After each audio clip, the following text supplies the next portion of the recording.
person, you know, so you're gonna hope for the best. I mean, sometimes, it just doesn't work, and you can't make it work. You can't force it. It's like a branch. You keep bending it. Eventually, it'll snap, and even if you put it back together, it'll never be what it once was. But you definitely pray on it. You hope for the best, you know, because like nobody wants to spend the rest of their life alone just because a particular relationship didn't work out, but you had this beautiful creature as a result of it, you know. But you don't want to necessarily spend and you're not all of a sudden a bad person. You're not all of a sudden not going to fulfill this other person's needs. You, madam, are a harlot and a scoundrel.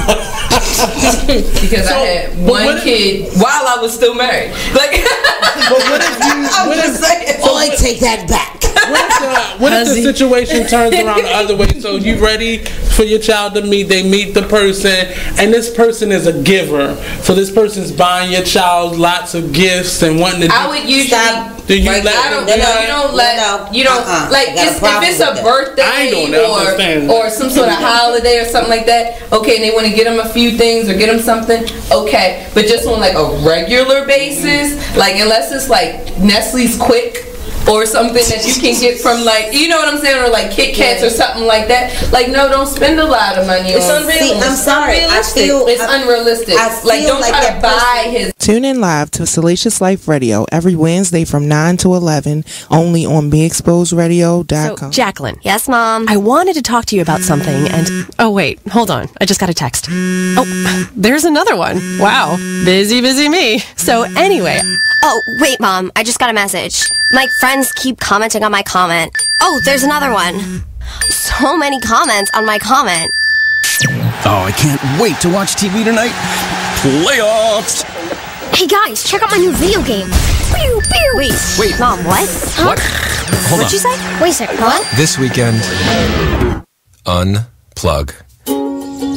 Take your family to the forest.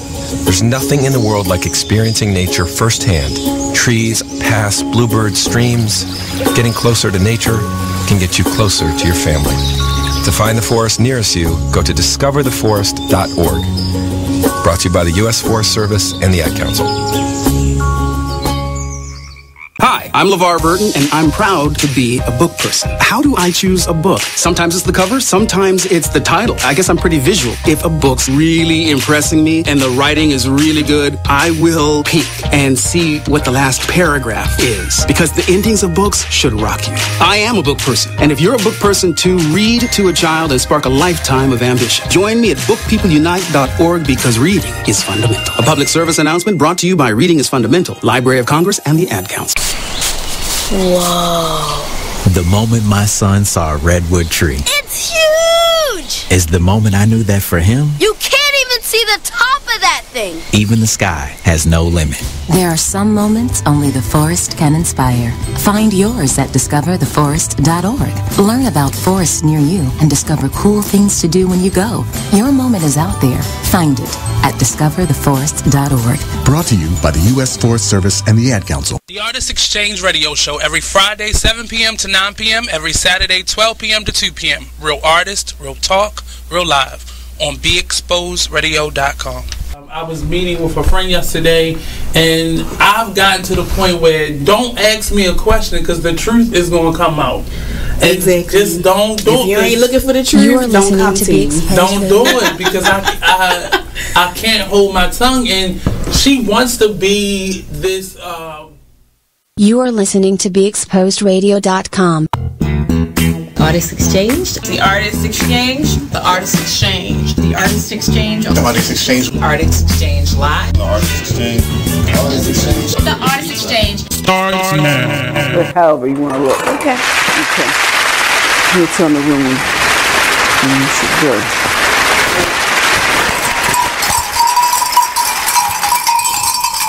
Whoa, whoa, whoa, whoa, whoa, whoa, whoa, whoa, whoa. It's storytelling time. It's storytelling time.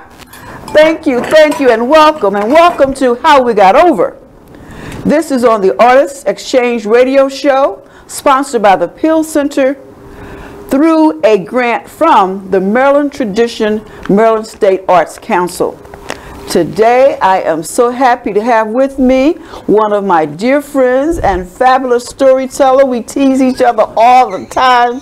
Sister Eslyn Hinmon. Welcome to the show. Welcome. Oh, I'm so glad to be here. Thank you, Mama Linda. I won't say the other name. She has a name for me, but I'm known as Mama Linda Goss. But she has a very sweet name for me. But you can say it if you want to. Hey, I call her Mama Red Lipstick Linda. As you can see, I have, well, you can't see right now, but I am wearing my red lipstick. Welcome, Sister Eslyn. Welcome to the show. And I wanted to ask you, were you born in Baltimore? I'm a native Baltimorean, born and raised in Baltimore. I began in East Baltimore. I was born in what is now called Bayview. But then, at one time it changed to Francis Scott Key. But years ago, it was called City Hospital. That was where they took the black folk. Okay, I see. So then you moved from East Baltimore to West Baltimore. When I was in the 5th grade, my mother moved to the West Side. She remarried and moved to the West Side, but I continued to travel east to go to finish school on the East Side. So I went to elementary school on the East Side. Now, when you went to school, was this a segregated school? Well, everything was segregated then. So it was an all-black school, of course, and it's now, it was the, they changed it to, oh, I'm not remembering the name of it now. I said it earlier today, but it was 139 Charles Carroll of Carrollton Elementary School. Okay, and how long did you go to school in East Baltimore? I went from kindergarten to the 6th grade. I finished 6th grade there. Okay, and when you moved to West Baltimore with your family, did you still go to a segregated school?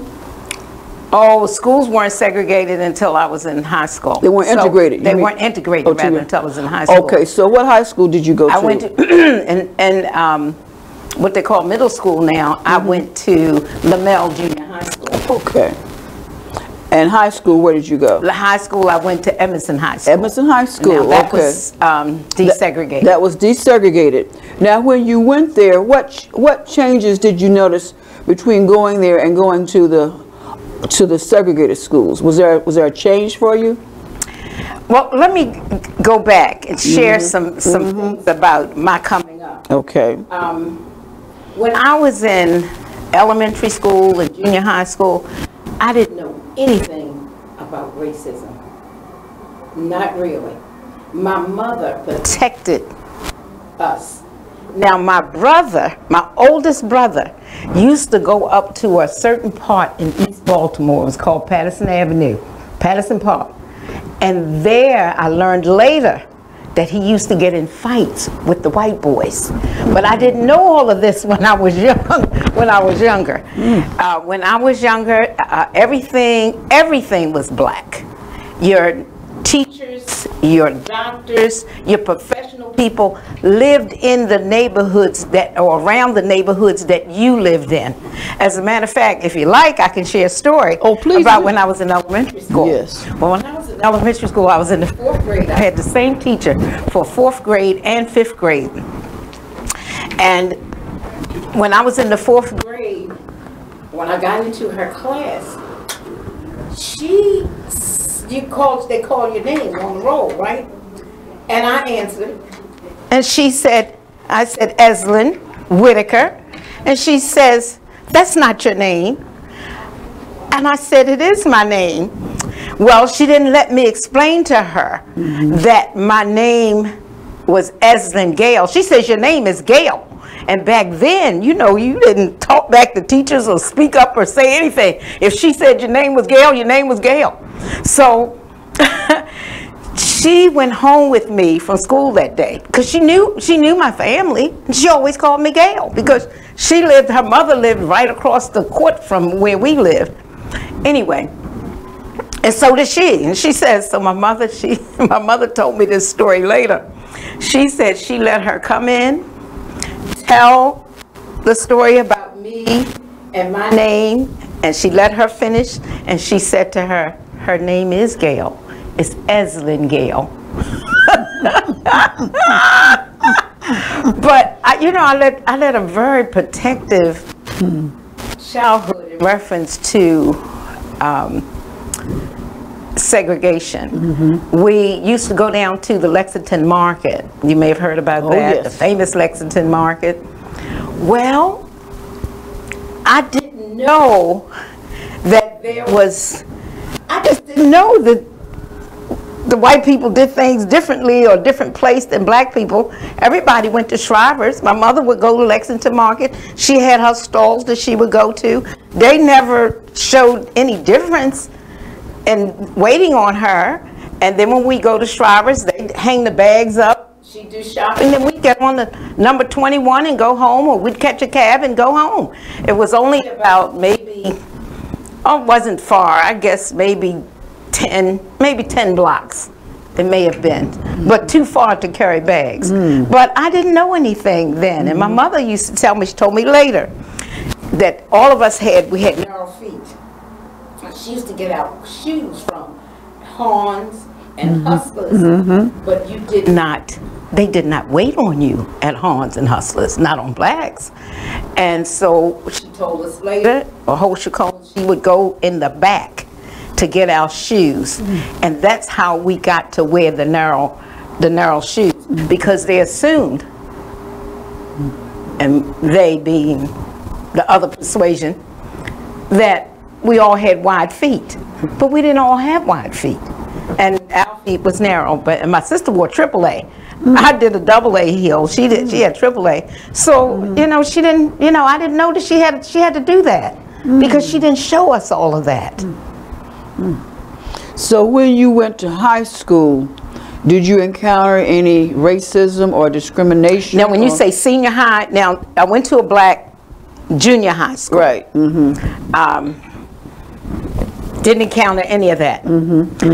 However, I had a girlfriend who told me later that they didn't understand why I was in it was the home ec club. She said all the people in the home ec club were fair complected. Well, that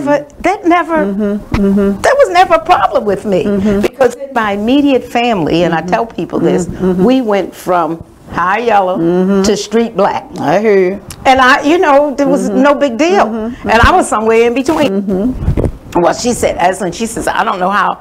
She said, you got into the club. She said, but Miss Waters, she loved you. And she did. I didn't notice that all the girls in the club were light-skinned, and I wasn't. I just didn't notice that.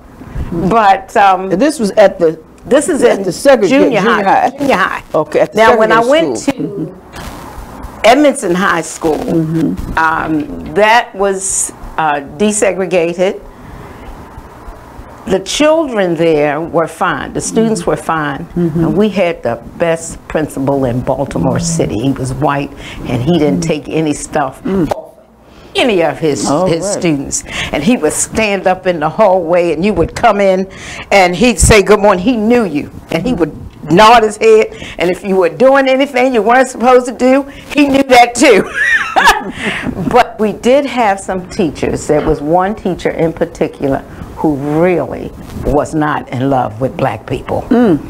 And it was a geometry teacher. And I, being the student that I was, asked to be taken out of her class because I was not accustomed to people treating you the way she was just mean. And they took me out of her class, and I was thankful. I was like, I don't have to be there. And other students used to talk about her, about how mean she was, but I didn't have a problem. Now, when I went to college, now I went to a black college for my BS degree, but I went to University of Maryland for my master's degree. Now, when I got my master's, there was one teacher who she was not a lover of black people, and this was a class that I had to take, and it was children's literature. She did everything she could to not have me pass her class. Like what? When you say she did everything she Well, she would try to grade me poorly, but she couldn't because there were other professors at the college who knew my capabilities, and they came in and stood up for me. And so I ended up, do you know I ended up getting an A out of that woman's class? Beautiful. Ashe. I worked hard though. Yes. But she wasn't very nice. And this was at This was at college level. This was at the University of Maryland. This is at the University of Maryland. Now, what undergrad school did you go to? I went to Coppin State University. State, yes. Okay. Coppin State College then. Yes. So how did you get involved in storytelling? Well, now, storytelling. I must go back and talk about the church that I went to. I went to St. Philip's Lutheran Church, which was years ago on Eden Street. And it was a little small building, old, and they had a building fund. And at the, after a period of time, they moved up to Caroline Street, right across the street from Dunbar High School. Well, the pastor there and his wife were white. He had been in the black community forever. As a matter of fact, people thought he was black. And Mama Mary lived down the street from them, the pastor and his wife. Well, she came to St. Philip's Church with her instruments and her African attire, and she shared with us. It was like an afternoon with Mary Carter Smith. And I said, oh my, she had the children come around and sit with her, and she was just a wealth of knowledge, and I was so impressed. I said, gee, I think I want to tell stories. And that's how I came to be interested. In 1996, I went to my first storytelling festival in Florida. It was Orlando, Florida. And I got to spend some time with Mary Carter Smith. I got to be on the radio. After, I don't know whether I can tell this story, but after having been there, Mary Carter Smith had us on her radio show, and she told me to tell this story. And I didn't want to tell the story because they had said, the other griots had says, well, you don't tell a story without acknowledging the person. So I didn't want to share the story. But then the storyteller said, if Mary Carter Smith says share it, you share it. Okay. So I shared a story about one of the fellow storytellers. Well, you know what? I have to mention her name.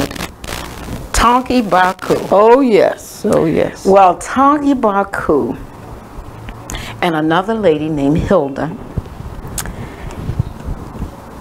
went on a ride. And Frances was my roommate. Went on a ride. Tonky knew some people in Florida. Well, when Frances came back in that room, Frances' hair was standing up. She had a cowlick. And I got so tickled, but I wouldn't laugh. So then she said, and I'm in there trying to hold myself in our room, and she says, have you ever ridden with Tonky? And I busted out laughing. And I said, no, I've never ridden with Tonky. She said, she rode across the white line all the way there and all the way back. And said when we got to the hotel, said she pulled into a parking spot, hit the van, pulled back out, and went and parked in another spot. Never looked to see what damage she had done or anything. Well, Mama Mary said, tell the story. So I told the story. Well, I told the story. Frances' friends heard it, and Frances' friends called her and said, we heard about your hair-raising experience. And Frances got upset with me, but I didn't know it until later. Well, then we had a festival down at the Benjamin Banneker Center in Annapolis. Tonky was there, and it was the first time I'd seen her since church. She rolled her eyes at me, and she said, I heard you were talking about me. And I didn't know, and Tonky was such a character. You know, I didn't know whether she was cutting up whether she was for real. So, but from then on, Tonky and I became the best of friends. I drove Tonky everywhere because Tonky couldn't see. And she didn't know that she couldn't see until I told that story on the radio.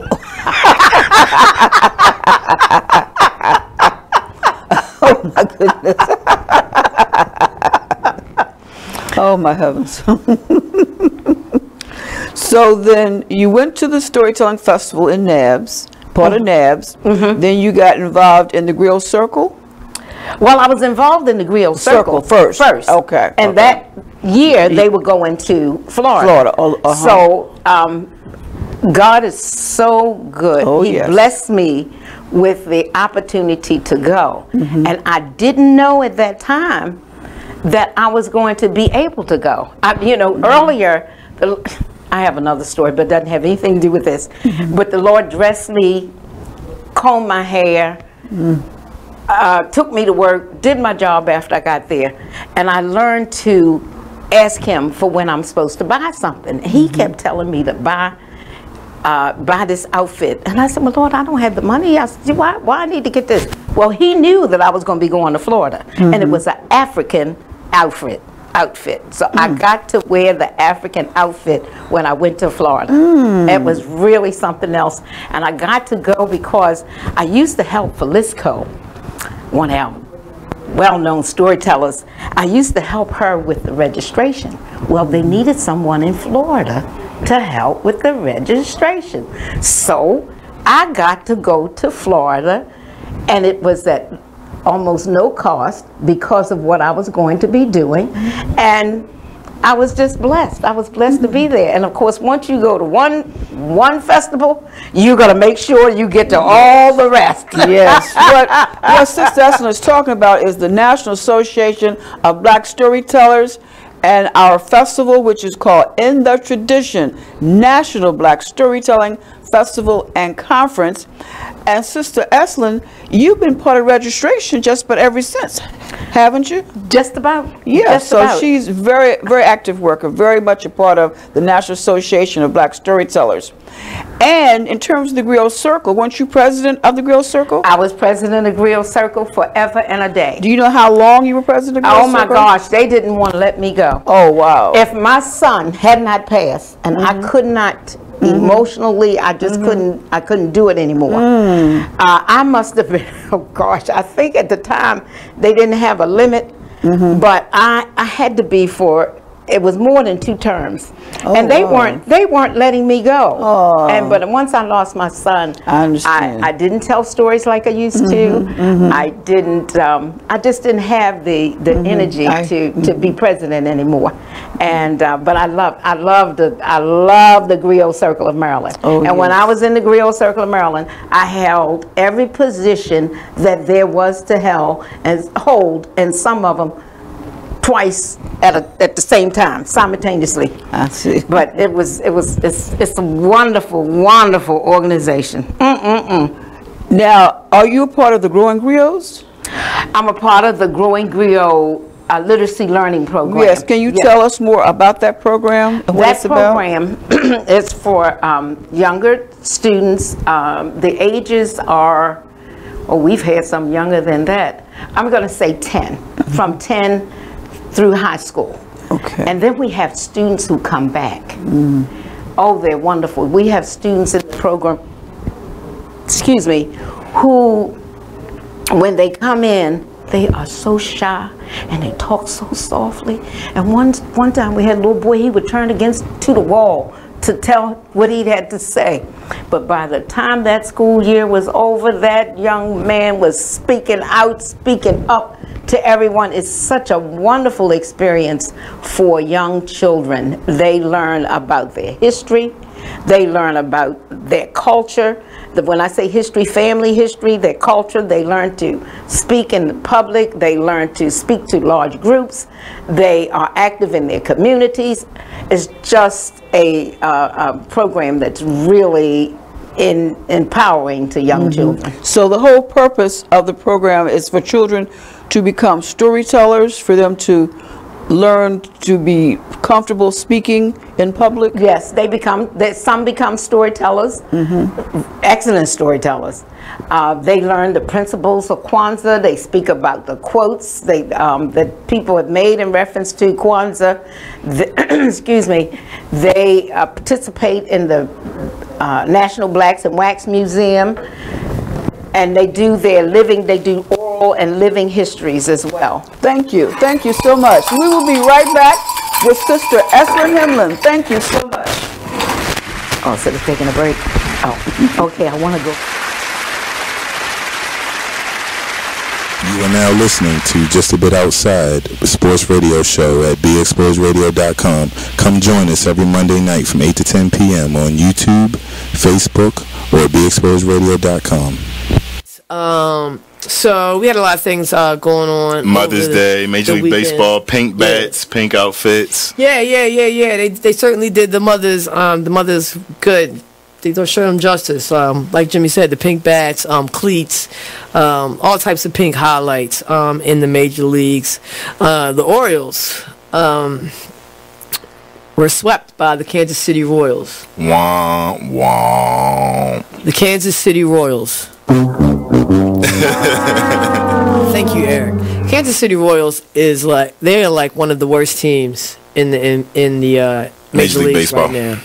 Yeah, so that was a little tough. Yeah, so the Orioles no longer have the top record. It belongs to the Washington Nationals now. Yeah, so that was tough. So hopefully they'll get back on track with the next series. Maryland, we got some local sports, collegiate to report. The Maryland lacrosse. Let's shout out the Maryland lacrosse team.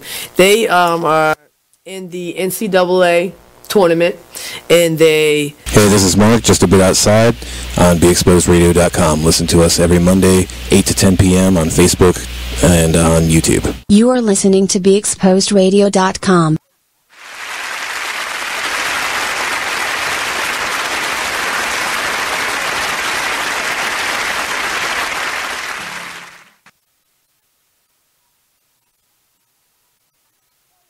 And we're back, and I'm here with Sister Eslyn, and Sister Eslyn has some very interesting things to share with us about a person she met one time. Oh, okay. When I was in the 5th grade, back then, we had the Afro, and the Afro shared stuff about black people.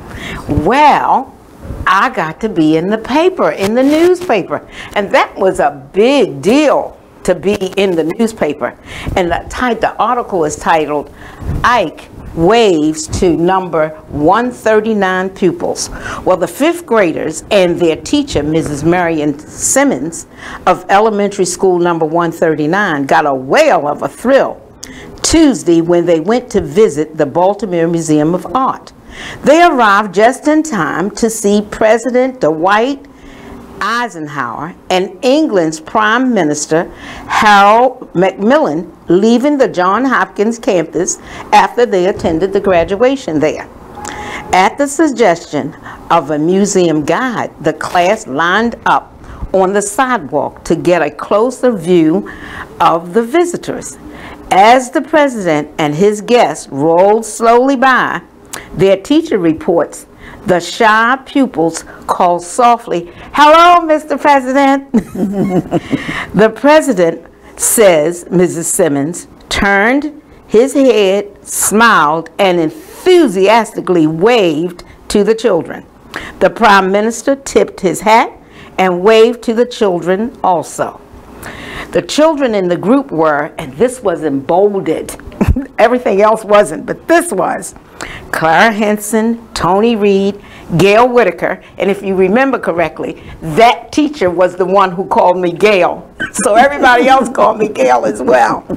Gail Whitaker, Nayon Pitts, Andrinette Nance, Lantham Turner, Evelyn Ergehart, Janice Bush, and then the rest of the names, they weren't highlighted like mine was. So this is an article that I pulled out and I kept for years because it was a real big experience to be able to wave at the president. Yes, back in those days it was. It truly was. You saw the president. Of course, we knew he's white, but it was the president. It was the president, and we got to wave at the president. So that was wonderful. Oh, wonderful, wonderful. You have done a lot of work with children, and in terms of what advice do you have for the youth today? Well, now, there's one quote that I really love to quote. That's my quote. I've taken it from Langston Hughes. Now, I changed the words just a little bit, and I'll tell you how I did that. But live your dreams. Believe in your dreams, because if you let your dreams die, they're like a broken winged butterfly that cannot fly. But Langston Hughes says a broken winged bird that cannot fly. But that's, you know, hold fast to your dreams. Hold fast. Hold fast to your dreams. Don't let them die, because if you let them die, it's like a broken winged butterfly that cannot fly. And one of the others, I like Maya Angelou, and she says, you don't need another thing, person, or place to make you whole. God already did that. Your job is to know it. Beautiful, beautiful. I love that quote. And she has a quote about a butterfly too. Are you aware of that? Because I know you love butterflies. What's the one I have about butterflies? Yeah, she has one about butterflies. I'll have to send that one to you, but she does. Oh. And speaking of butterflies, I love butterflies, and I know you do too. Now, why do you love butterflies so much? Oh, butterflies. First of all, they are so beautiful, but they remind me of the resurrection of Jesus Christ. Jesus Christ, when he died on that cross and took my sins, he went into the grave, and on that third day he rose again. That's according to the scriptures. And the butterfly goes into a cocoon. It's a caterpillar, goes into the cocoon, and when it comes out, it's a beautiful butterfly. And that's what I like about the butterfly, the fact that it reminds me of what Jesus did for me. Wonderful, beautiful. And of course, you know, if he did it for me, he'll do it for you too. That's true, that's true. Now, what are your favorite butterflies? You have a particular type of butterfly you like? Oh, I like the monarch butterfly. I like the blue butterfly. You know, I have butterfly earrings. People give me, I got butterflies all in my house. My bathroom is shower curtains of butterflies, the curtains, the window of butterflies. Oh. I have butterflies all on the wall. Oh. I have butterfly sayings. I do love butterflies. Yes, thank you. Yes. And Mama Linda always send me beautiful butterfly cards. Well, I know how much you love them and how much I love them. And Brother Blue, who is part of the National Association of Black Storytellers, may he continue to rest in peace, was the butterfly man. And he dressed in butterflies, and he wore blue. He even had butterflies painted in his hands.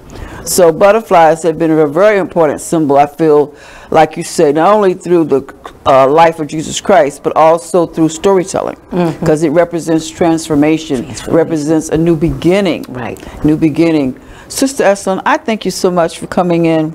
Asante Sana, Asante Sana. This has been a wonderful, wonderful interview. Do I have just a minute to share? Yeah. I'd like to share something.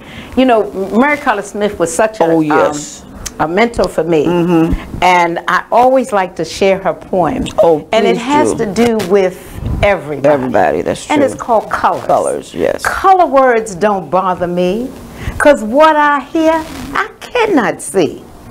An Indian is not red. A Chinese is not yellow. And if you think a white child looks like snow, something's wrong with your head.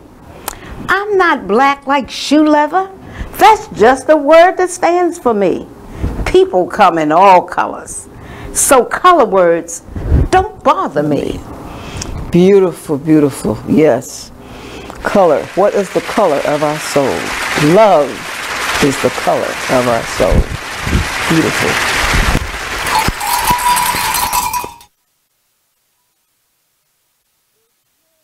Take a minute and listen to this flashback of the It Is What It Is radio show.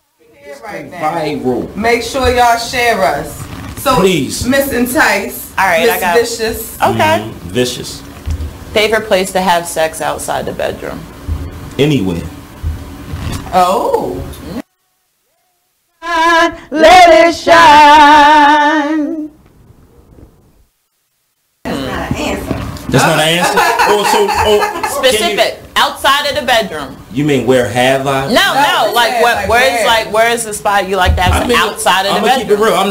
I'm not a forest fucker, so I'd rather be in behind closed doors, but I've had sex. I mean, outside. you still can keep it, under the roof. I'm just saying outside of the bedroom. Yeah, outside of the bed, like not in the bed. Living room.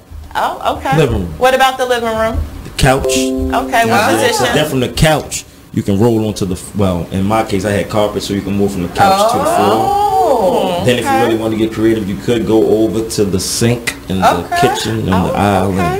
So what kind of carpet was it? Was it the plush kind? Was it the Stainmaster? It was plush. Plush. It was plush. It was the plush. But I got one of them other mats over, like a little area rug. So it's nice and cushiony. It was cushiony. Oh. Easy on the rug burns. Oh. Yeah. Mm-hmm. All right. Now you did mention the kitchen. Turn this up.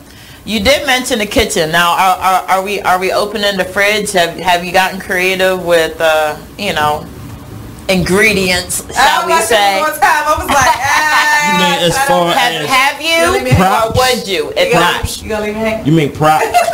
Props like far as whipped cream and all that? No, I don't need it. I don't need it. But I mean, I've done it. Oh, see, there we go. Like that. If you haven't, or have you? I don't like sticky stuff. I don't. Okay. I've done it, but I don't like it. Can I jump in? Can I check in? What's your favorite condiment to use? My tongue. I'm sorry, you cannot shake that on the salad or the eggs. No, let's stop. Wait a minute, time out. No. Speaking of salad, okay. No. Not sight, but we'll go ahead. Am I about to answer the last question? Am I prepared for this new? I was interception.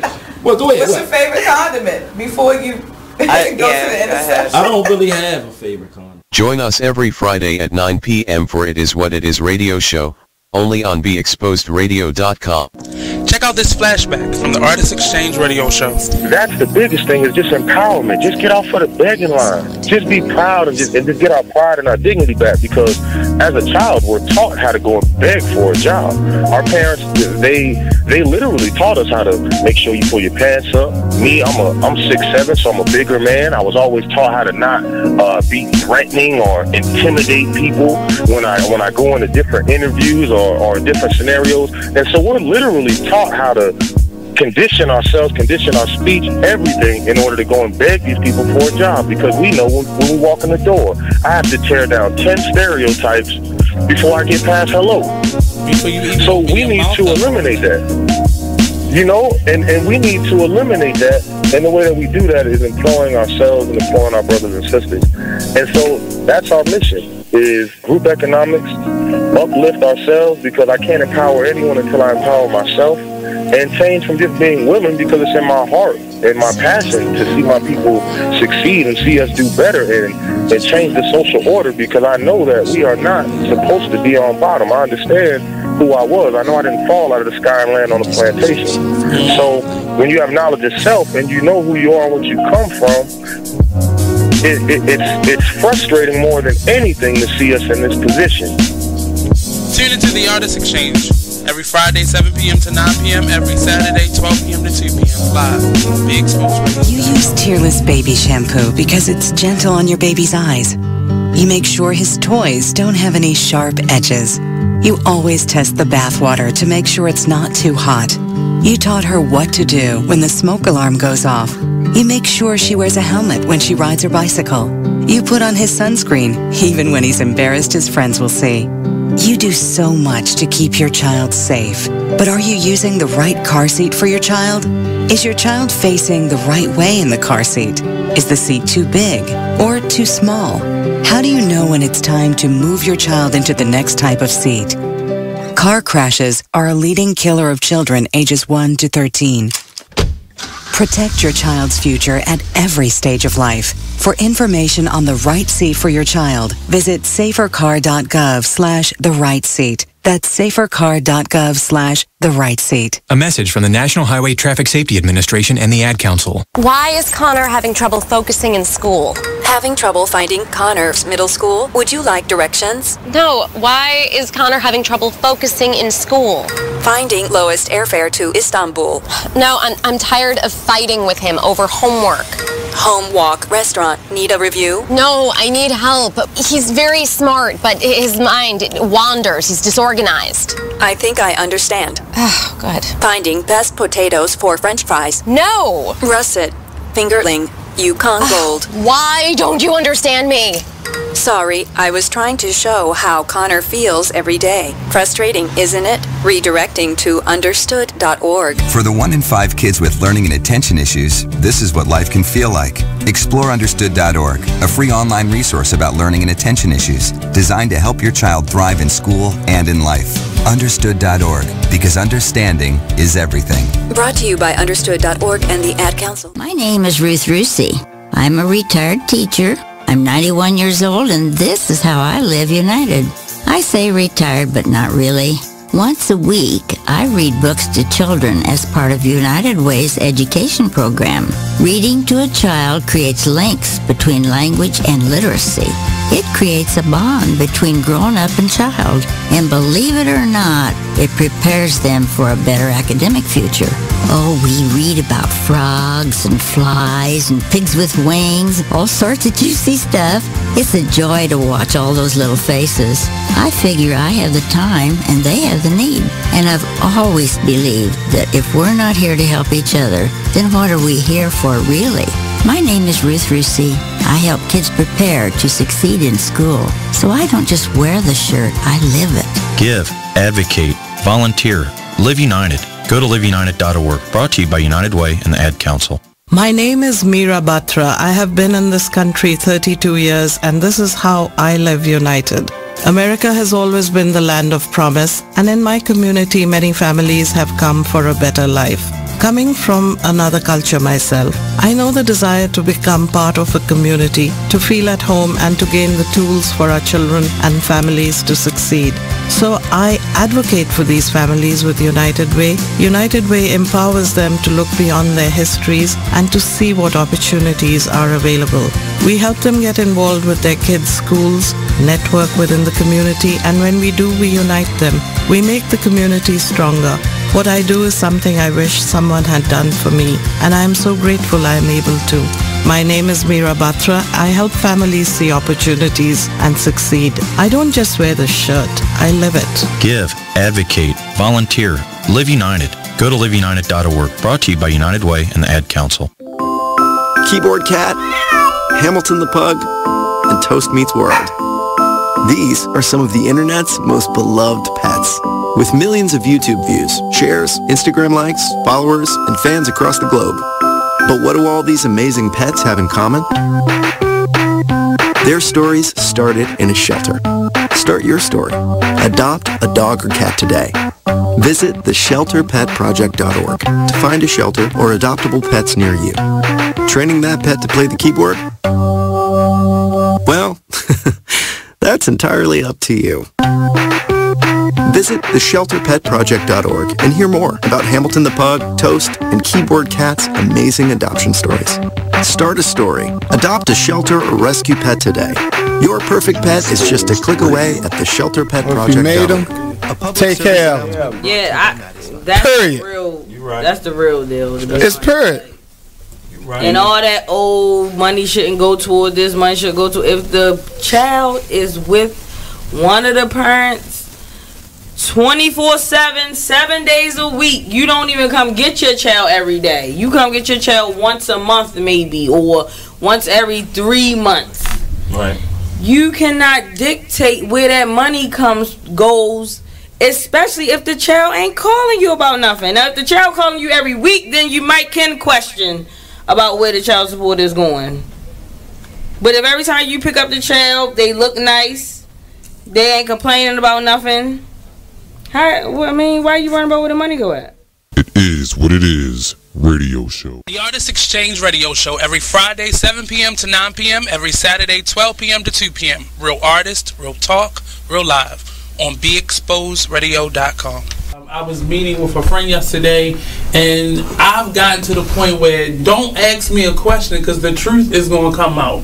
And exactly. Just don't do it. If you ain't looking for the truth, don't come to me. Don't do it because I can't hold my tongue. And she wants to be this stylist, boutique, but you're not doing anything in that nature. And I can't take you seriously if you're not doing those things. And I understood why people didn't take me seriously because I found myself in somebody else's lane. I was good at what I was doing and what I wanted to be, but I wasn't doing it for me. So how can I ask you to take me seriously if I'm living in somebody else's shoes? And nobody can do what you do. And I think that that's a big problem that people face now. Like, you see what somebody else is doing and you want to do that when that's not your lane. That's not your lane. That's not what you're supposed to be doing. But it's popular. It's getting that person money. It's getting that person applause. Oh, I want applause. I want money. Let me stand over here behind them. And then a lot of times people aren't honest with themselves either. Like, I was thinking earlier today, I've been woke for almost 2 days, so so you get honesty,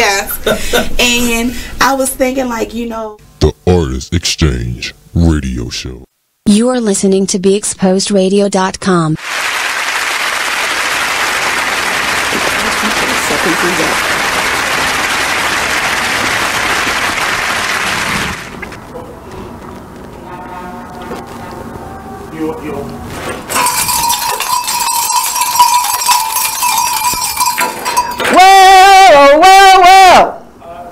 Well, it's storytelling time. Hello everyone, this is How We Got Over. This is a series where storytellers come in and share their stories about their school days in Baltimore and throughout Maryland and other stories they want to share. This is on the program, The Artist Exchange Show, sponsored by the Peale Center through a grant from the Maryland Traditions, Maryland State Arts Council. Today, this is such a wonderful thrill and treat for me to have with me Brother Jack Walker, one of the originals of the Arabers. Welcome so much, Brother Jack. Welcome so much. I'm very glad to be here. Thank you so much. And we also have with us Chad. Pronounce your last name. Buterbaugh. I just want to make sure I don't want to mispronounce your name. And Chad, what do you do? I'm the director of our State Folk Life program, Maryland Traditions, which you mentioned. We're housed at the Maryland State Arts Council. Thank you, and we thank you so much for giving us this grant. And it has been a wonderful program where I've interviewed so many different people from all throughout Maryland who have talked about their school days. And Brother Jack, if I may call you Brother Jack, of course. Can you share with us how old you are? 95. 95 years young. 95 years young.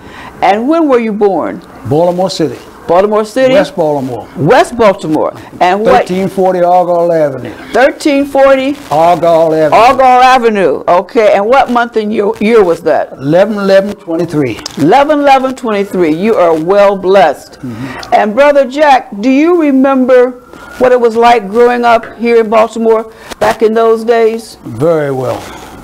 It was, my family had horse and wagons. And my father and my grandfather sold ice, coal, and wood from a horse wagon, and we had a store in the 600 block of Huckman Street, 633 Huckman Street, and that's where they stored the coal, the wood, and the ice in there. And they went to the ice house on Pennsylvania Avenue. It was Huckberger Company, but they called Shane Ice Company. And that's where he got the ice from, and he put it on the wagons and put them back and went around the neighborhood selling ice to houses, because there was no refrigeration back during that time. It was all in all the bars and places like that. They had to have ice for the cool beer and so forth, or whatever they had in there. And then I was a kid, and my grandfather and my father had that horse, 2 horses. They had a double team wagon. Well, I loved the horses, and I used to have to stand on a box because they had tall horses, big horses, and I would love to clean the horse, and that was my job every morning, to clean that horse, them 2 horses off. And as I got older, I wanted horses. My father brought horses, brought a couple of ponies, and we had the horses. And then he told me, it's time for you to go on your own, son. He said, because I can't take care of you and your family. So I went out on my own. He gave me some money to buy a horse and wagon with, and I brought a horse and wagon. I brought a horse and a harness, and he had the wagon. So I brought a horse to fit the wagon. And I went down and got the horse, and I come back, brought the horse back. My father said, you know this is yours, you got to take care of him, you got to feed him. And the horse can't go get the feed, you got to bring it to him. So I said, okay, and that's what I started. And eventually materialized and turned my money over, and I wound up with 12 horses. Oh my goodness. And then I got down, but I always had 2 that I drove. I had a mule named Joe, and I had a pony named Buster. But me and the mule got along real good. But my father used to say, I don't know why you fooling with that mule, because that mule gonna hurt you one day, because the mule will kick you. But Joe never kicked me. I never had no problems on him, because I treated Joe right. And they say kindness gets everything. That's right. So that's the way I did Joe. But the man that had him before I got him told me, said, you got to have trouble with this mule, because he's going to kick. Never kicked me. Never kicked tore the wagon up, or never did none of that. Because I know the mule don't like nobody to hit him. And they'll pay you back. Now, you don't forget though. He'll pay you back. Because he'll catch you going in and out that stall, and he'll give you one of them. And sometimes he might give you both of them. And if he give them to you, you hurt. But I never had no problem with him. I treated the mule nicely. And I kept him clean. Now, excuse me. Now, Joe was the mule that you took when you went Arabbing? Yeah. I see. And how old were you when you started Arabbing? About 20. About 20 years old. Okay. And you sold, what did you sell on your wagon? Well, we started out selling fruit. With the bananas. They used to come in on the stalks then. And we'd go down and the man would cut them off the stalk and we'd put them on the wagon. And we'd cut up newspaper down in the bottom of the wagon, and so the bananas would get mashed, and you put them in there and you buy them by the stalk. Then the season came in, then you sold peaches, then you sold tomatoes, then you sold corn, and then later the cantaloupes came in, and the watermelons came in, and then that lasted you all the way until in October. Now, did you have a call? They say the Arabbers are known for their calls when they sell their fruit. Did you have a particular call? It was more of a sense of listening to the older guys that were older than me, and I'd learn from them. I see. And then I used to holler my wares, and I particularly liked to sell watermelons. And we had a call. I got them red to the rind, pretty black seed watermelons. Old lady, young lady, please come out. The watermelons is red to the rind, and they're red with black seeds. Come on, baby, I got a load now. I want to have it when I go home. I'm here for you. Be here for me. That was my call. That's beautiful. Beautiful. That's a great call. Oh my goodness. I bet you sold a lot of watermelons, did you? Many one. Many one. Well, let me ask you this, Brother Jack. Yes. In Arabbing, when you would go around, what did you see? How did you view Baltimore then when you went Arabbing? What did you think about the people you met and the buildings and the scenes you saw? Do you remember anything particular that you saw that is just so memorable, that reminds you of Baltimore? Well, I was from West Baltimore, and I lived in West Baltimore all my life, even to today. But I like to go to East Baltimore because that's where a lot of guys that I met in the markets and all that, they lived, and I would go over there and hang out with them. But the most memorable thing that I can remember is the old Camden Market. That was on Camden Street, Camden and Pratt. It came all the way up to the old B&O station. And it was all along there. They had the different stalls. The different merchants had their stalls, and you could buy from them and put on your wagon. And the scenery was beautiful because you saw every kind of fruit, every kind of vegetable and all that was down there, and they had them down there at that time. And that was a beautiful sight to see, especially 6 o'clock in the morning when the sun's still just coming up. And you look out there and see all that potatoes, onions, all the different vegetables and so forth sitting out on the pavement. Because everything was out on the pavement. Was nothing in the buildings. It was that stuff in the buildings, but most of the stuff was out on the, and they would reload the pavements every time. But it was a beautiful sight to see. And you see the wagons down there, and then you had the fish market over there. And the fish market, the fish was there. You could go there and buy your fish and all, and we sold fish. I sold fish.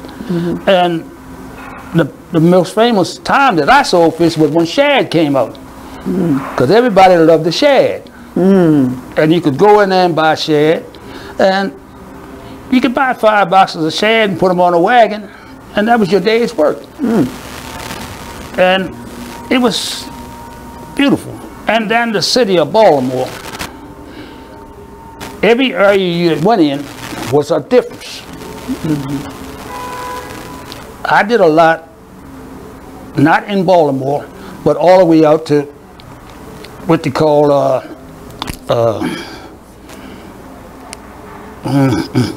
where West Baltimore. No, yeah, almost to Baltimore County. And I worked out to Hale-Thorpe and Arbutus. I worked all around in that area. And because you could go from the market and come straight out Pratt Street all the way out to there, to Arbutus, Hale-Thorpe, and all that was right. And you would walk? This is, you would walk? Oh, the whole time you'd walk? The only time you rode is when you were going home. And you rode the mule home? You rode the wagon. You rode the wagon. You rode the wagon, driving the mule home. Yeah. So you walked the whole way, all those miles? All the way. Mostly walked back because you wasn't already sold out all the way, and you was coming back to try to get rid of the rest because you didn't want to carry nothing home. And you worked from 5 or 6 o'clock in the morning to 8 or 9 o'clock at night. Because it started getting dark around 9 o'clock, so you would try to be close to home as you could be at that time of night. And there was no whole lot of traffic.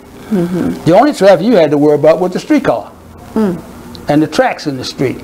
Because if you hooked the wheel in the tracks, it would take the iron wheel off, so you'd have to get a wagon fixed the next day or something.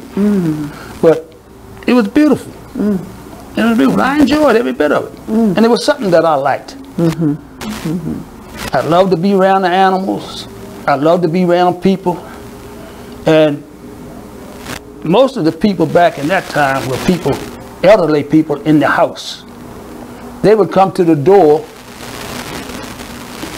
You thirsty? You had a sandwich?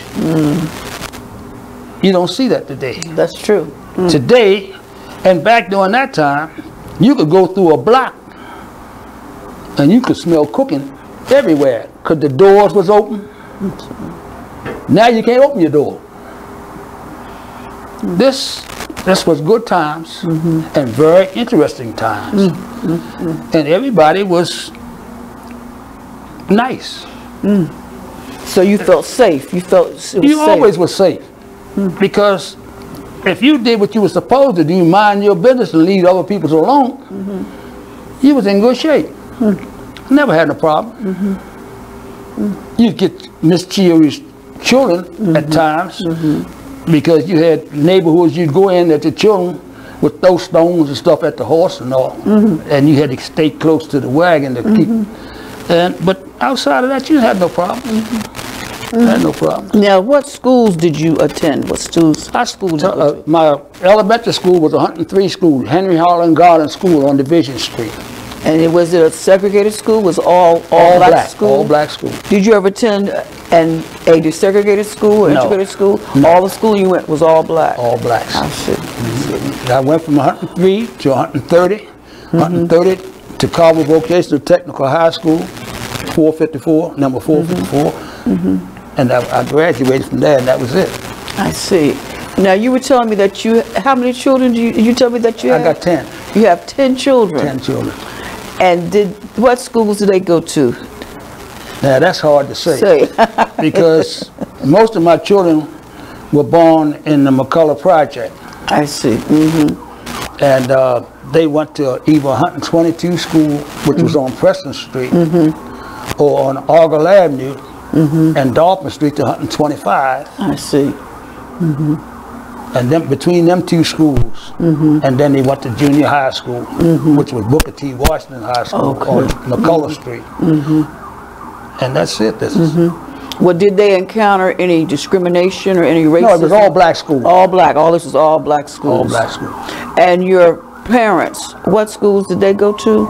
They went to Argyle Avenue School, 118, and from there they went to junior high school, and then they graduated from Douglas High School. I see. And that back in the late 20s and 30s. Now, was it called Douglas High School then? It was called Frederick Douglass then? Because I know before that it used to be called the Colored High School. Well, it was the Colored High School, but the name was Frederick Douglass. I see. Okay. Yeah. Now, what did your parents do? Well, my mother was a school teacher, and my father was, after he stopped selling ice coal and wood, he was went to work the post office. The post office, I see. He retired from the post office. I see. And your mother, she instilled education in you? Oh, you better. It wasn't no such thing as she instilled it. You had to. My mother said she didn't born no dumb children, and she wasn't going to have none around her. Yes, sir. Yes, sir. Yes, sir. And how many brothers and sisters did you have? There were 7 of us. 7 of you, okay. Yeah. And all of them went to school? Oh, yeah. Every one of them. I'm the only one that didn't go to college. Wow. So the rest of them, all of them went to college? Graduated college. Wow. And how are they doing? What are they doing now? Well, my 2 sisters taught schools and wound up being principals of schools. Here in Baltimore? In Baltimore, here. And my brother was an architect, and he went up on to Alaska. He left here and went to Alaska when they built the pipeline up there. And he was an architect on the pipeline. And he retired up there, and that's where he passed away up nice, because he said he wasn't coming back to Baltimore unless coming to see my mother. He'd come once a year to see my mother and father, but outside of that, but he loved it up there. And he had us all come up there at one time or another. So you went to Alaska? Yeah. And what did you think about Alaska, Juneau? It was all right. Was it cold? It was a cold, but it wasn't a cold like it is here. Oh, wow. Okay. And we dressed appropriately. And that was really something nice. And you like, the only thing up there, the scenery was so beautiful. I mean, the scenery, and it was nothing to look out there across the water and see a bear. Oh my goodness. Or you see these goats going up the side of the mountain and all stuff like that. It was beautiful. But I've enjoyed every bit of my life. because I did what I wanted to do, when I wanted to do, and how I wanted to do it. All right, I love it. I love it. See, and that's important. What we have to understand in the young children today is do something beneficial to not only the other people, but you. And always remember that you are important yourself. That's true. And if you don't have no pride in yourself, there is nothing there left for you. This life is only something that you live to the fullest. And please, young people today, please try to get some education and try to live a life that you want your parents to be proud that you lived it. Because if you don't, you have nothing. Because when you don't have no pride in yourself, you are nothing. Beautiful. It doesn't make no difference whether you're black, white, or what. That's true. But you got to have pride in you. And always remember, out of all of your mother's children, you are number one. That's true. Yeah. Brother Chad, would you like to ask Brother Jack some questions? I will, thank you. Mr. Jack, would you talk a little bit about some of the stables, the Arab stables that you worked in over the years? Well, in my lifetime, I've only worked in 3 stables because I had my own most of the time because my father had it and I took it over. And I went with the Allens family and they had a stable up in back of between Calhoun and Carroll Street, back in the alleyway back there because they had the whole alley block. And I went up there with them. And then I was up on Retreat Street to the stable up there. And the last place I was at Retreat Street stable. And that's closed. All of them, they closed now. And my stable closed back in the 60s. And I was in Wilmore Court. And what would happen at the stables at that time? Was it just for keeping the horses overnight, or would you do wagon repair? They did everything there. The only thing you didn't do was shoot a horse. Because 9 out of 10 chances you couldn't afford to carry your wheels to the wheelman. And there was 2, one down in one man in Surrey Ann Street, and the other one was in East Baltimore. And when you carried them there, when you went down in Surrey Ann Street, this man would what they used to call botch work, get you going. And he kept you going. The man in East Baltimore built the wagon wheels from the ground up. So when you went over there, you had to pay for a wheel. But down there you could go $2 or $3. He say fix that wheel. He'd fix it for you and get you going, and that keep you going. Keep you going. Wow. See. What's different now to those days in terms of how many stables we have and how many Arabers are out working? Well, I don't want this. I want to say it and I don't want to say it. The city of Baltimore wanted to get rid of us, period. And they've tried every kind of way to do us an injustice. I think. I might be wrong, but that's the way I feel. Because we were here. But they told me that I was hindrance to the traffic. I couldn't see it, and I still don't see it. Progress is fine. I love it. I've lived it and enjoyed it, and I enjoy all the good things of life. But you can't forget the past, because that's where you came from. And it's hard for me to let somebody tell me that I'm out of place. And I didn't like that. And by telling me that, all you did was ruffle my fur. And I didn't allow that. When did you stop Arabbing? Well, I Arabbed up until 2016. And how old were you been at that time? I was 92, going on 93. But I didn't walk the streets then. I drove a truck. And I went to Jessup and brought the produce, and I did most of my work was delivery. And then for years I was right there at the state office building on Preston Street, and I parked my truck there, and people used to come from all through them buildings and come out and buy produce from me. And I didn't work 6 days or 7 days a week. I worked 5 days, Monday through Friday. And I went over there and worked. I got over there around 9:30, 10 o'clock in the morning, and I stayed there to 4 o'clock, 5 o'clock in the evening. Because when the job closed down at the evening, they came out and bought the rest of the stuff that was on the truck, and then I'd go home. So it was like a work day to me. And it wasn't no work because it was something that I wanted to do, I liked to do, and I knew how to do it. And that's important. It is. It was important to me. It wasn't a chore for me to go to work. And I know I had to work.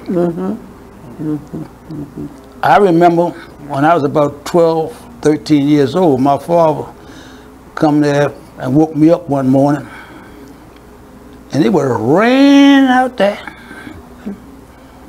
And I said, "Dad, it's raining out there." He said, "Son, do you eat in the rain?" I said, "Yes, sir." He said, "Well, get up, come on, let's go." And from that day on, I've been going. That's right, I heard that. Because I know I want to eat. Yes, sir. Yes, sir. So I really enjoy it. I loved it. Now, were you an Arabber all the way throughout your life? Have you been an Arabber? No. What other things have you done? I was in the first 25 blacks to join the fire department of Baltimore City. And I stayed there for 15 years. And you were one of the first? One of the first 50. One of the first 50? Yeah. Was your job to put out fires? What I worked in fires on the fire truck. On the fire truck? Yeah. Yeah. Yeah, I worked down Fort Avenue, 17 engine and 19 truck. Now, what's the difference? Did you like that? Did you like being a fireman? Oh yeah, I liked it. I really enjoyed it. It was a job. It was a payday, a good payday. Because when I first went in the fire department in 1955, I thought I was rich because I'd make $100 a week. You know what I mean? I'd make $5,200 a year. That was a lot of money. A lot of money. Right now, the average fireman, he's making 10 times that much. Yes. John. But I was in there 15 years and I didn't make close to $7,000 when I quit. I resigned. Why did you resign? You got tired, or? Well, I didn't so much get tired, but the fire department then was segregated. And you had certain places, areas that you could go in the firehouse, certain places that you had, and they even had the bath. They only had one bathroom in there for that one stall where blacks could be.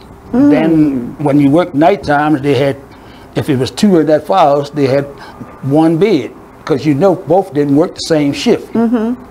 And they had 4 shifts, A, B, C, and D shifts. And so it was so more or you're less saying that it was segregated to the point that there were separate bathrooms? Yeah, it was one bathroom, but they only had one urinal or toilet. So you couldn't use it, black people couldn't use it?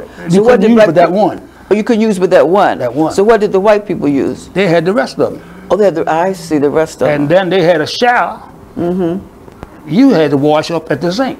And you come back from afar, you had to wash. They could go and get in the shower. But blacks couldn't get in that shower. Because they didn't want them mixed. Now, what about the bed? We said there was one bed. One bed. For the black people. For the blacks. For black men. And then the white people had more than one bed. Yeah, the whole rest of the fire. The whole rest of the thing. Yeah. Oh, it was segregated. Now, did the black people, the black men protest against that? Did you say anything about it? There were certain things you could do and certain things you couldn't do. You could protest all you want, but it wasn't going no further than the firehouse. And it was a standard rule that this is what, and they put signs up to let you know that you wasn't supposed to go nowhere else. Now, did you talk to each other? Did the black farmer talk to the white farmer? Yeah. You talked to each other, but everyone knew their place. Similar to further down south. More or less, if you wanted to be here and you wanted the job. That's right, the money. You conform to what was told. And you do it, and you do your job. And then they started later years, which I never thought I'd see, but I've seen it before I left. Black guy make lieutenant. A black guy make pump operator. Well, that was the guy that set up and drove the engine and all, and put the water to the fire. I never thought I'd see that, but I saw it. They came. Now they've become chiefs of the fire department. That's right. And it's a change. It's always for the better, and sometimes it's not. That's true. Because you can have a change and it don't benefit everybody. But if the change benefits everybody, it's a beautiful change. Yes.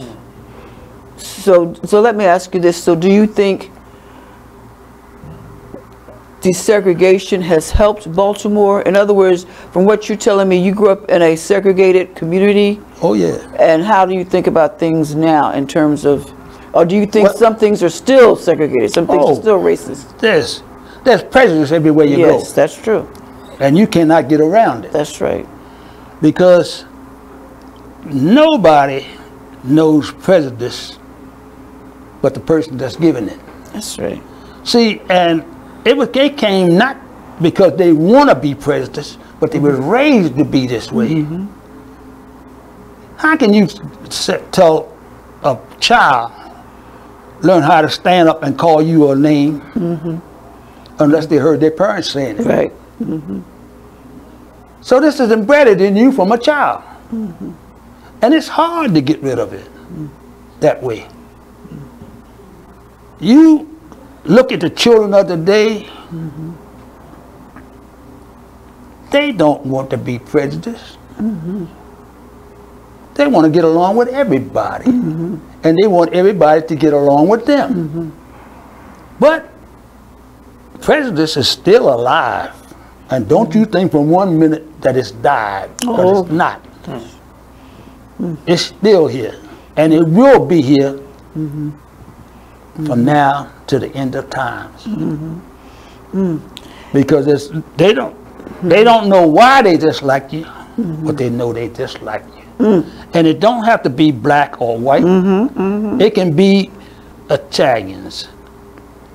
It can be Polacks. It could be Jews. They don't dislike you because of your color of your skin. They look at from your original heritage. That's why they dislike you. And they don't know themselves why, but they know that this is what I was taught. Now, as an Arabber, were there white Arabbers? Oh, yeah. Now, did you hang out together, or no. You went separate routes? Separate groups. Separate routes. So you were what, in the black neighborhoods? Yeah. Okay. See, they had white Arabbers, and I knew quite a few of them.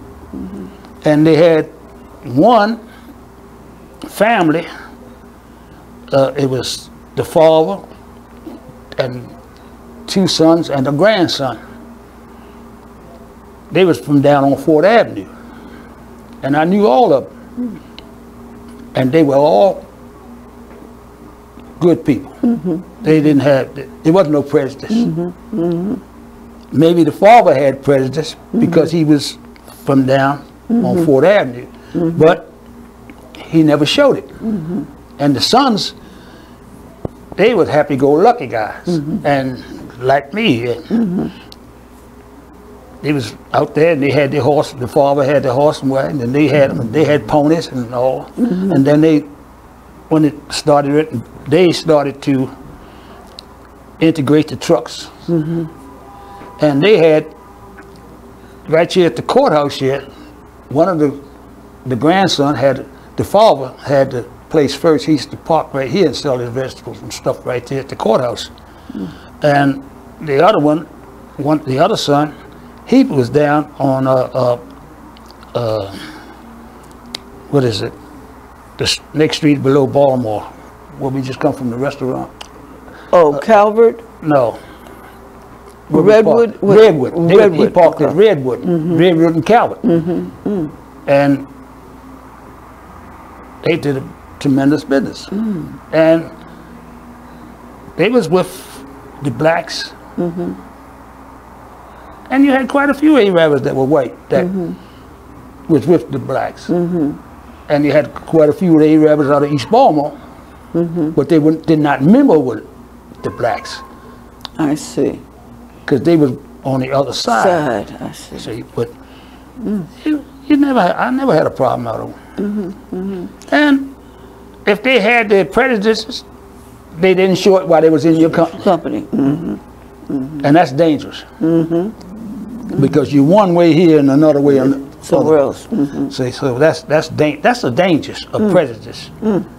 Laughing in your face on this side and throwing the knife in you from the back. But I was always taught, like the Italians used to say,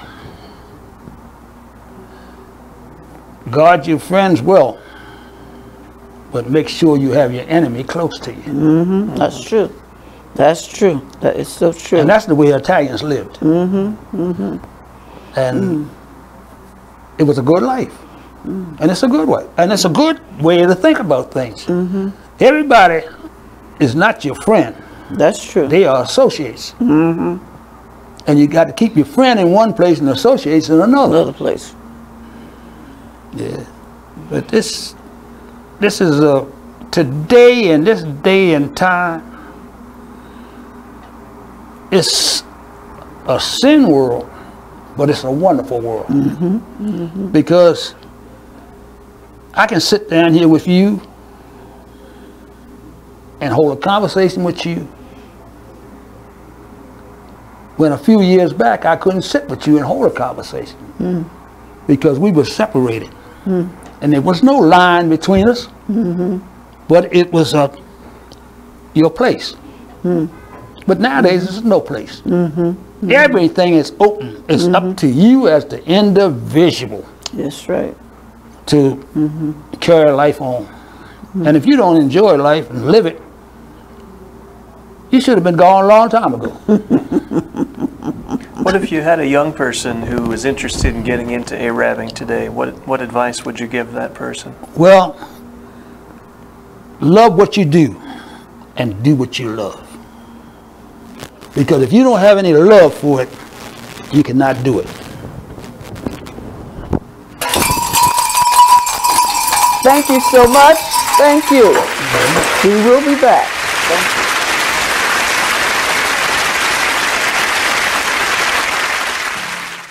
And we're back with more Cheryl Underwood Radio. Thank you, super producer. You know, we're at the top of the show where we talk really more politics and hot topics. And every once in a while we get in your business. And relationship. Every once in a while, but it's very rare. Usually this is about news. That's why we say it's the news you can use. It's that word on the street. It's what's happening in the communities. And it's the 60 seconds from the heel from our favorite country lawyer. Well, I will tell you this. While we're all together and Jim is here with us in spirit while he's working on the sports report, we're gonna do something that we're pulling together now. I just came from New York after having some meetings where we are going to have smaller marches all over the United States of America. Okay. What we're really trying to do is get everyone ready for a historical recreation of the March on Washington. Wow. And then this week, I will be going to Washington, D.C. to meet with the A. Philip Randolph Institute before I go into Cleveland, Ohio, and Mike Washington and I will be doing a little comedy at the Cleveland Improv. But before that, I will leave after I give away the toys for the George Lopez Foundation, which we do that every year, and I'm happy to do that. And the marches won't be long, because I think when they were marching, that's why we're talking to A. Philip Randolph Institute, is A. Philip Randolph, mighty man of Phi Beta Sigma, a Pullman Porter. That's right. A great union man. Utilized that structure. In 1941, he had marches because he was trying to get better conditions for veterans, especially African American veterans. You are listening to BeExposedRadio.com. It was too late. That I would have gone down. I haven't been able to make it to anything.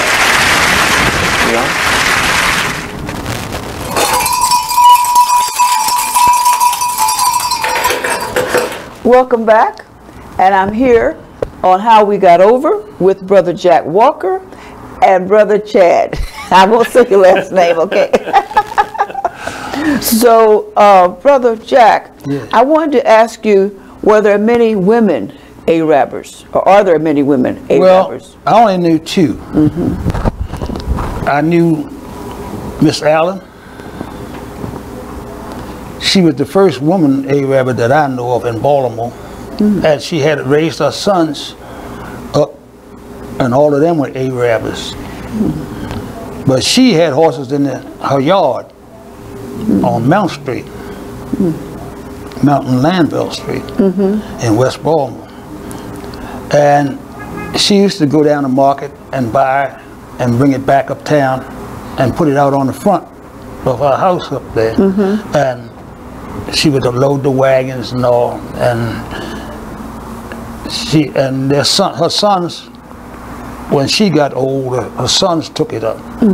And she had that whole state yard out the back of between the Calhoun and Stricker Street. Was stable, lined up with stables where the sons all had horses there.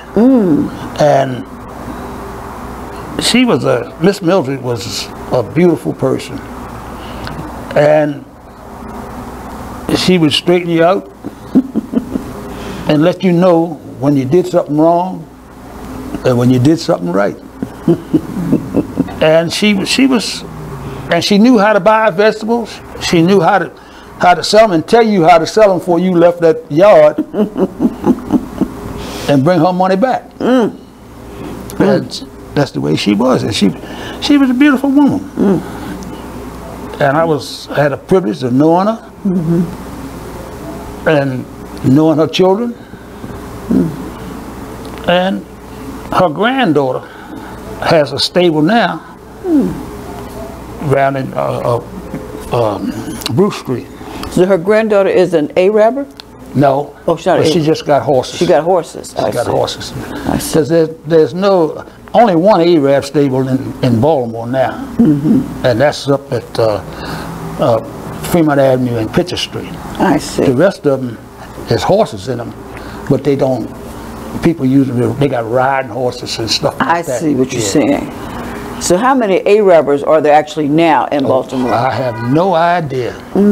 I have no idea, and I'd be willing to say, and I think you would know too, it's not 25 or 30 of them. Probably not. I don't think so. The numbers are low. They're low, very low. Now, in the heyday of Arabbing, how many people do you think? Oh, that's hard to say. There's a lot of them. In my area alone, I knew there was at least 100 of them. Oh my goodness. Because somebody in a family, one time or another, drove a horse wagon. And back during my younger days, people had horses in their backyard. And they kept them in their backyard? They kept them in the backyard. I see. And the wagon sat out in front of the house. And the horse was in the back. This was in the city of Baltimore? In the city of Baltimore, yeah. Everywhere in the city of Baltimore there was a horse stable.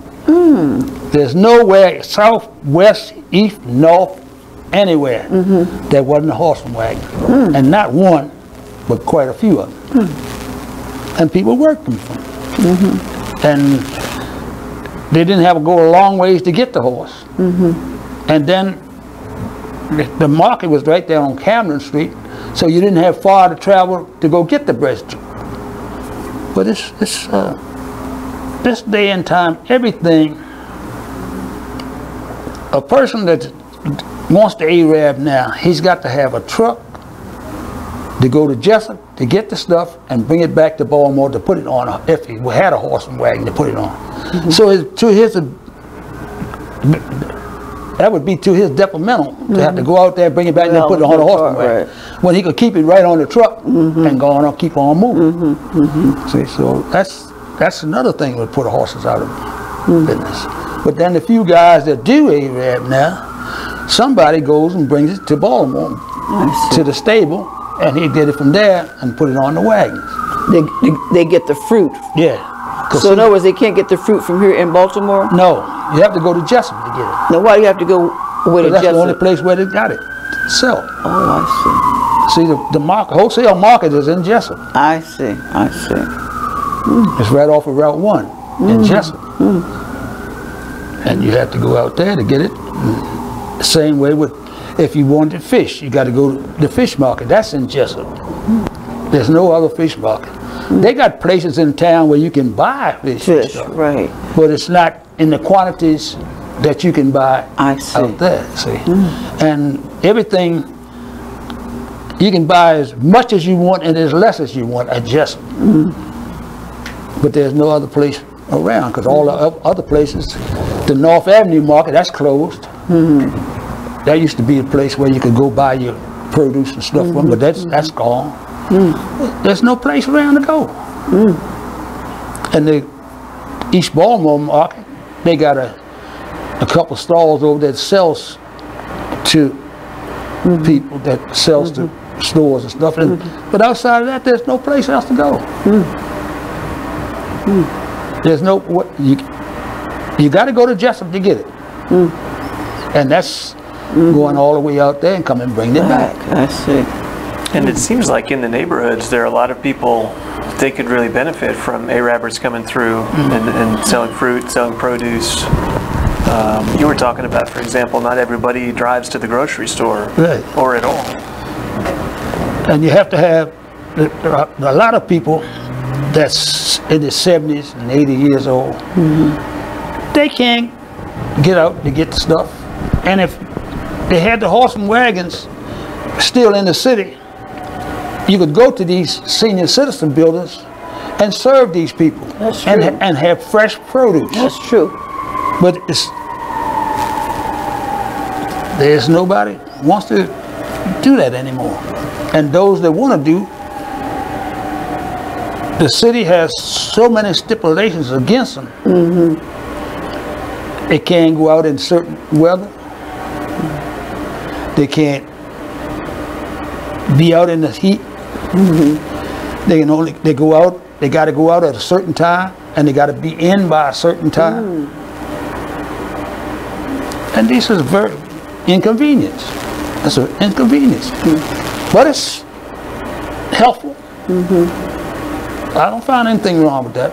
But when I drove a horse and wagon, we was up 5 o'clock in the morning.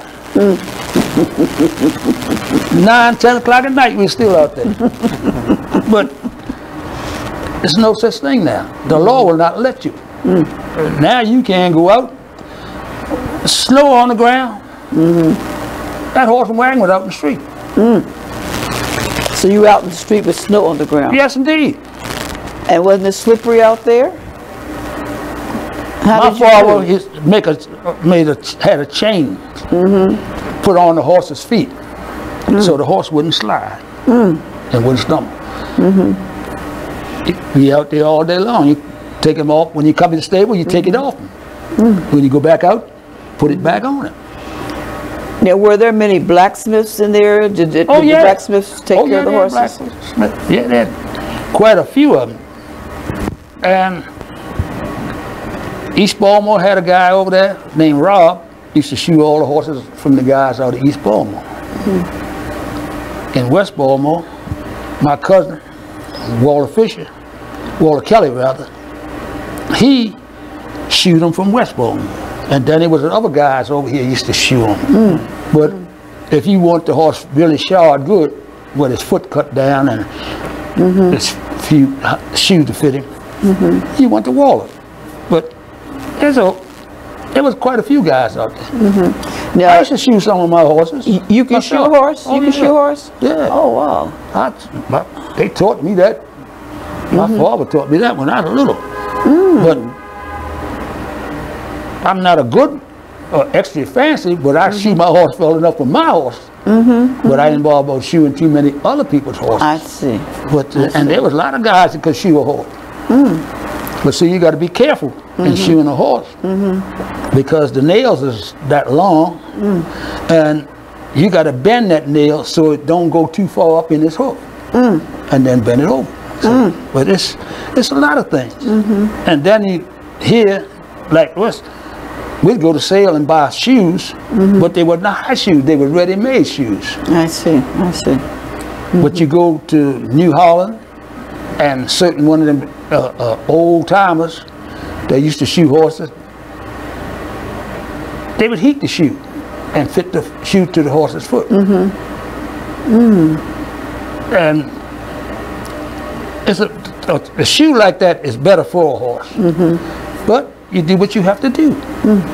And as long as you didn't hurt the horse, you was okay.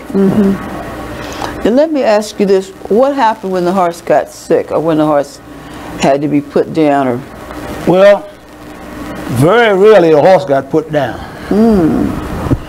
Because them old people knew what to fix for a horse to get him well. And they could heal a sore up on a horse better than their veterinarian could do it.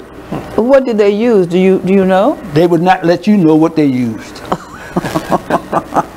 They kept their secrets to themselves. Them old guys kept their secrets. But they could heal a horse now.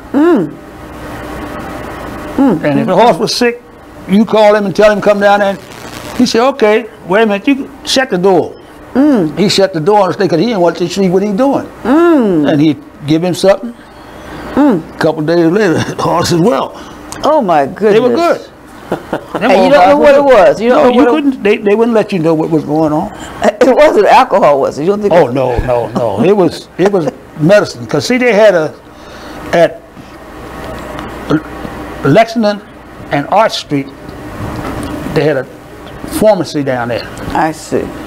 This you tell the man, go in there to the doc in there and tell him, man, my horse is sick, and you tell him what he is. He'll give you some medicine. Cure that feet to your horse. But those places gone out of business. They wasn't gone. That's amazing. I've never heard of that before. Oh yeah. Sure. Them old guys got done would straighten a horse out quick.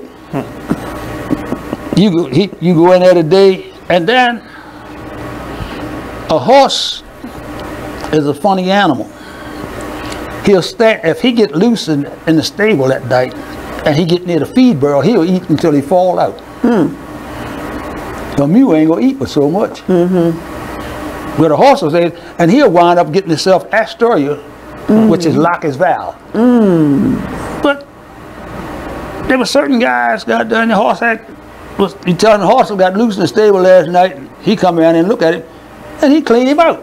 Oh my goodness. He'd go up in there and clean him out. But ain't nobody trying to do that kind of stuff now. Yeah. Did you name your horses? Oh yeah. What were some of the best ones you had over the well, years? The mule name was Joe. The black and white pony I had named Buster. They were mine. I didn't let nobody drive them out. They were mine. And I stayed with them for years and years and years. The Buster, I had him about 15 years. And Joe, I had about 21, 22 years before he died. Yeah. And Joe knew me when I turned the corner. Joe knew I was me, because he'd start hollering. And I get that close to him, I open the stable door. I'm here, okay, all right. And he would be moving around in that stall, waiting for me to come in there to give him some water and let him go take a run. and he'd run up down the alley and come back. And Buster, I had to take him outside, give him water, take him outside. And I wasn't too trusting about letting him run up and down the alley by himself. I tied a rope on him, let a long rope, and let him go over on the lot. But the new Joe went everywhere he wanted to go. He wasn't going out that block. He knew where he lived at. He knew where he ate at. Yes, sir. Yeah. But it's a wonderful life. If the young people could live the life that I've lived in there, they would have really enjoyed it. Because when you do something you like, that's half the job of work. It is. You get a job that you go on, and when you go in there, you don't like it, but you got to go. And when you come out there, you're so glad to get out of there. That's misery. But the Arab, when I went to work, I was happy. When I left, went home, I was happy. The only thing I had was I had to take my shoes off and leave them out on the back porch, because them shoes needed to be alone. Because walking in that horse manure and stuff, yes sir. And they'd let you know they was in the building. Yes sir. Yeah. But outside of that, that's the only thing me and my wife got. She would take them shoes off before you come in this house. That's what I had to do. But that's it.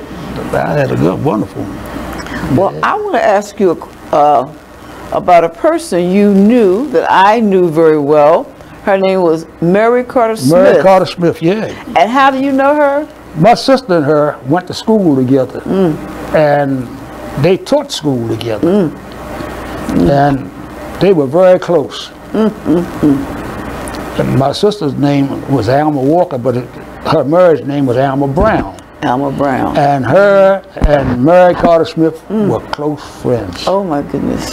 They was at the house at all time, in my mother and father's house. And my sister lived next door to my mother and father. She lived 2903, and my mother and father lived 2901 Parkwood Avenue. And Mary Carter Smith was at that house once or twice every month. And her and my sister, they used to go to dinner and go to different places, shows and stuff like that. Thank you so much. Thank you.